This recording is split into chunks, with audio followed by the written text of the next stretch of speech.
Hello दोस्तों, कैसे हैं आप सभी। आप सभी का स्वागत है आपके अपने यूट्यूब चैनल रेवन स्टडी में। मेरे प्यारे विद्यार्थियों, एसआई और सीआई ख़त्म हो चुका है, जैसा कि आप सभी जानते हैं, और शानदार तरीके से आपको समझ में आया होगा, क्योंकि मैंने पूरी कोशिश की है कि आपको अच्छे से समझ में आए। और जिसने भी सीआई नहीं पढ़ा है और वो शानदार तरीका सीखना चाहता है, वो चाहता है कि अपने जीवन में सीआई और एसआई दोबारा से पढ़ने का ना मौका मिले, तो आज सिर्फ सीआई सीख लो और पढ़ लो। सिर्फ इतना ही नहीं पढ़ना है, और भी मैंने बहुत सारी वीडियो डाले हैं मैथ के, तो वो सब पढ़ना है। और जिसको सीआई एसआई या परसेंटेज या प्रॉफिट एंड लॉस जिसमें भी दिक्कत होती है, मैंने प्लेलिस्ट बना दी है। रेवन स्टडी की प्लेलिस्ट में जाकर चेक कर सकता है और देख सकता है। बहुत ही मज़ा आएगा देखने में, क्योंकि जो अप्रोच मैंने बताया है उस हिसाब से सवाल बहुत सरल हो जाता है, आप सभी जानते हैं। तो चलिए आज पढ़ेंगे कुछ नया। आज पढ़ने वाले हैं मिश्रण और पृथक्कीकरण।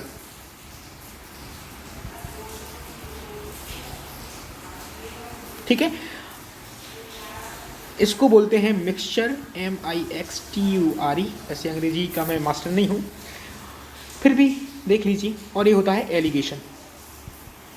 अब आप मुझसे पूछ रहे हो कि गुरुजी ये क्या है, मिश्रण और पृथक्कीकरण एक ही हैं या अलग अलग हैं, क्या है? तो मेरे प्यारे भाइयों, मैं कहूँगा देखो, ये तो मिश्रण है कि मिला दिया तो मिश्रण तैयार हो गया। एलिगेशन है मिश्रण करने की विधि, ठीक है, कि किस अनुपात में मिलाएंगे, किस रेशियो में मिलाएंगे, कैसे मिलाएंगे और कितना मिलाएंगे, ये एलिगेशन में आता है। और मिला दिया तो वो सीधा सीधा आपका मिश्रण हो गया। बात समझ में आ रही है? ये होता है पाठ का नाम। अब स्टार्ट करेंगे, तो स्टार्ट ऐसे करेंगे कि जैसे मान लिया कि कोई एक आपके पास वस्तु है, किसी मात्रा में है, और दूसरी आपके पास वस्तु है, वो भी दूसरी मात्रा में है। आप चाहते हो कि इनका मिक्सर तैयार किया जाए, तो जो आपने मिलाया है ना, वही होगा क्या? मिक्सचर। ठीक है, मान लिया ये ए थी और ये बी थी, और दोनों मिलाकर क्या कर दिया? सी। अब ये तो आपका मिश्रण तैयार हो गया। लेकिन अगर मैं आपसे कहूं कि आपका ए था रुपया प्रति किलोग्राम और ए भी रुपया प्रति किलोग्राम, और जो मिलाओगे वो भी तो रुपया प्रति किलोग्राम होगा। अब आप यहाँ एलिगेशन लगाओगे, बिल्कुल लगाओगे। तो पहले सी में से बी घटाओगे और ए में से सी घटाओगे। यही होगा, यही होता है ना, कि बीच वाले में से एक बार बी को घटा देते हैं और बीच वाले में से एक बार ए को घटा देते हैं। ठीक है, दो कंडीशन बनती है, मैं सब बता रहा हूँ, परेशान नहीं हो। आप सोच रहे होगे कि सी में से ए को क्यों नहीं घटाया, बी को कैसे घटा दिया। कोई बात नहीं। जैसे अगर सी बड़ा है, ठीक, ए बड़ा है और बी छोटा है, तो सी में से बी घटाओगे ना। अब अगर बी बड़ा है और सी छोटा है, तो फिर बी में से सी को घटाएंगे। कोई दिक्कत थोड़ी ना है, परेशान नहीं होना है, बिल्कुल। और ऐसी ही कंडीशन यहाँ होती है कि अगर ए बड़ा है तो ए में से सी को घटाएंगे, और अगर सी बड़ा है तो सी में से ए को घटाएंगे। कोई दिक्कत है ही नहीं, जो बड़ा है उसी में से तो घटाना है, क्योंकि यहाँ अंतर लेते हैं, अंतर हमेशा। इसलिए मैंने मान लिया कि सी आपका बड़ा था, तो उस हिसाब से ये करके दिखा दिया। ठीक, अब जो निकलेगा, जो रेशियो अंत में, जो मुद्दा मैं आपको समझाना चाहता हूँ कि जो अनुपात निकलेगा बाद में, वो क्या निकलेगा। तो मेरे प्यारे भाइयों, आप परसेंटेज पढ़ के आए हो और आप सापेक्ष पढ़कर आए हो कि सापेक्ष, कि किसके सापेक्ष वृद्धि हो रही है। तो जिसके भी सापेक्ष वृद्धि होती थी या कमी होती थी, वो आप यहाँ रखते थे बटे में, भिन्न के बटे में रखते थे। तो यहाँ सापेक्ष क्या है? किलोग्राम। देखो, सबके बटे में किलोग्राम है कि नहीं? तो सापेक्ष की ही निकलती है क्या? अनुपात। तो ये जो अनुपात होगा वो किलोग्राम में निकलेगा, मतलब वजन का अनुपात होगा। बात समझ में आ रही है? बात आपको यहाँ तक क्लियर है कि यहाँ जो अनुपात निकलेगा वो वजन का निकलेगा, ना कि रुपयों का, क्योंकि सापेक्ष निकलता है। और सापेक्ष क्या है? किलोग्राम। सबके सापेक्ष किलोग्राम है, देखो यहाँ भी है। तो जो वजन का अनुपात निकलेगा वो ये निकलेगा एलिगेशन के मेथड से। बात समझ में आ रही है? इतनी बात क्लियर है, आशा करता हूँ समझ में आ चुका होगा। अब मैं आपसे अगर कहूँ कि अगर मिश्रण की बात है और मिश्रण नहीं दिया गया है, तो आपको 100% ही मानना है। ये क्या होगा आपका? Total mixture.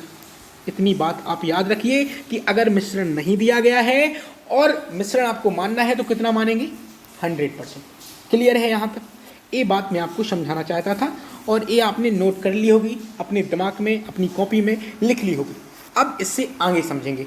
देखो एक बात और मैं आपको बता देना चाहता हूँ, जैसे कोई एक बाउल है, बाउल कुछ भी कटोरा मान लो या कोई कीप मान लो या कोई टंकी मान लो, कुछ भी मान लो, इसमें मिल्क और क्या है, वाटर है।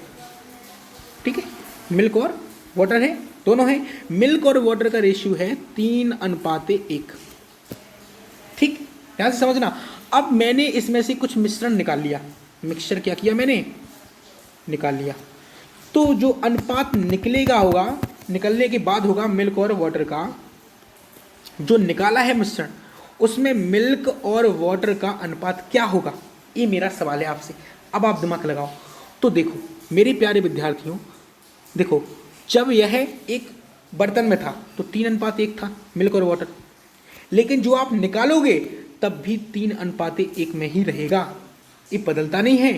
मिश्रण आपने निकाला तो मिश्रण में मिल्क और वाटर का रेशियो अभी भी वही रहेगा, कितना रहेगा, 3:1। जो अंदर था वही बाहर। बात समझ में आई? इतनी बात क्लियर है? तो निकालने जब निकालेंगे तो जो निकाला है उसमें मिल्क और वाटर का रेशियो समान रहता है, जो कि बर्तन के अंदर रहता है। ठीक है, अब मैं आपसे कहूँ कि ये जो बर्तन है इसमें अभी भी 3:1 ये मिल्क और वाटर ही है, मिल्क और वाटर है।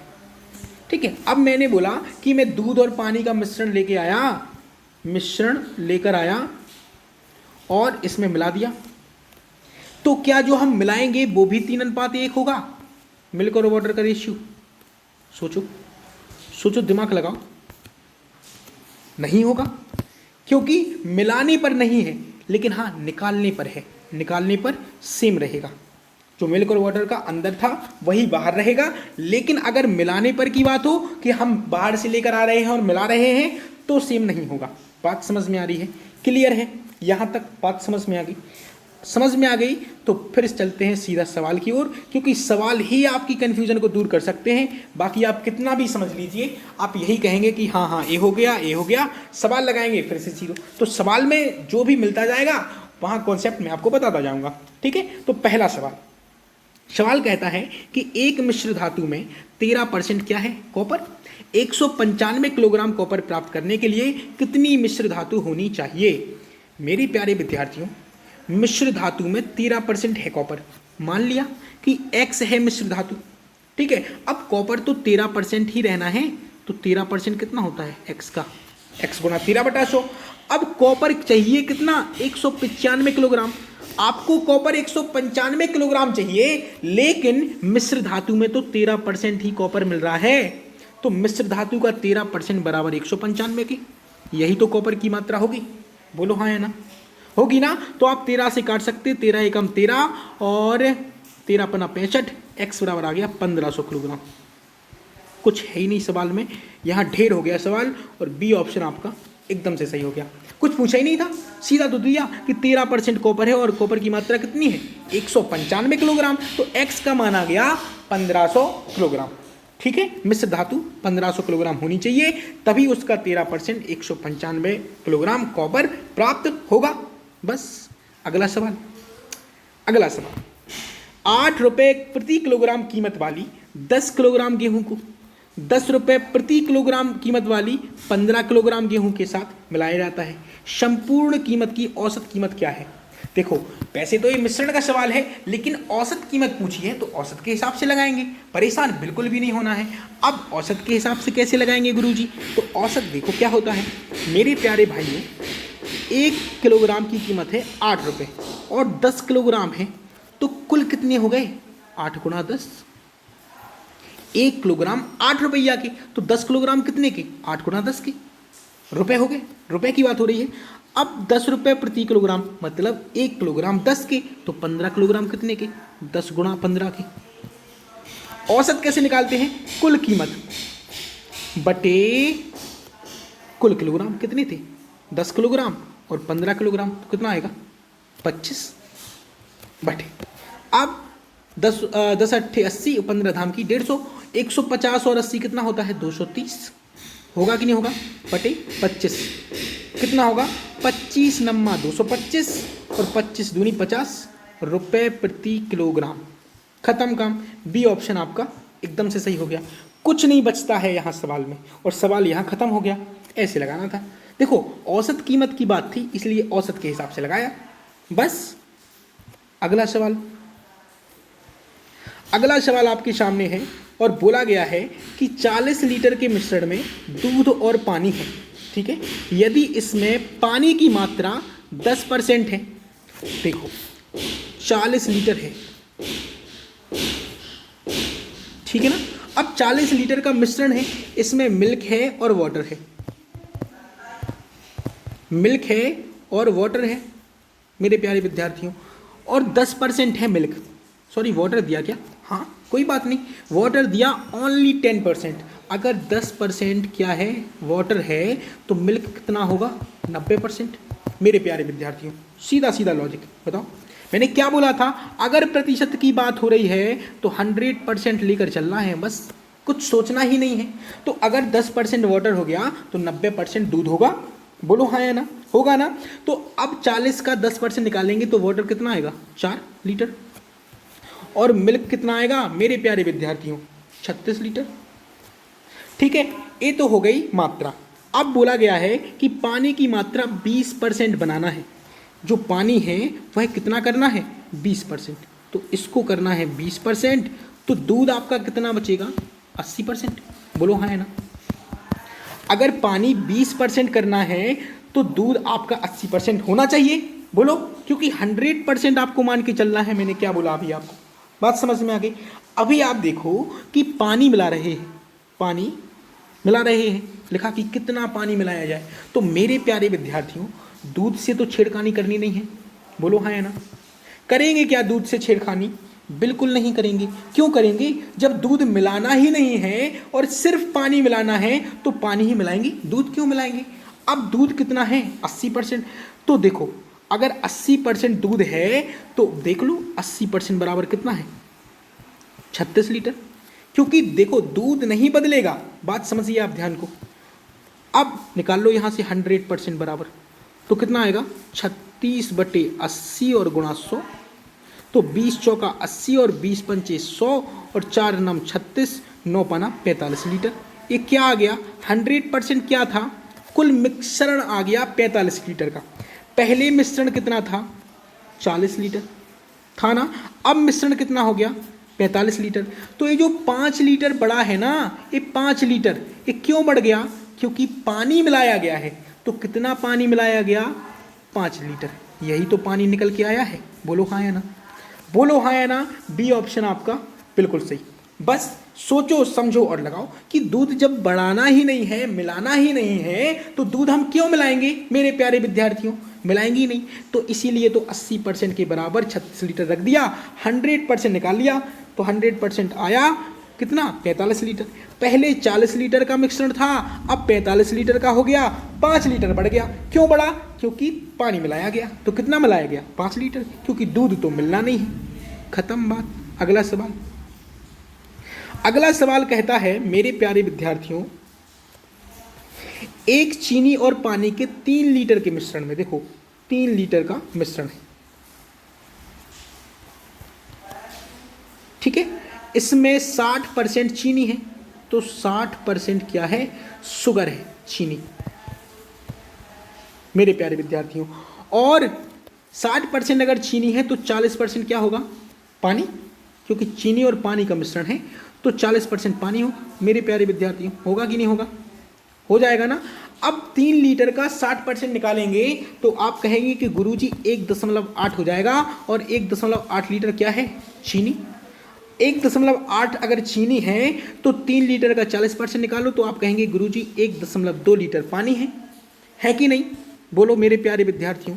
अब बोला गया है कि मिश्रण में 1 लीटर पानी मिला दिया गया, जो मिश्रण है उसमें 1 लीटर पानी मिला दिया गया, तो मिश्रण हो गया 4 लीटर का,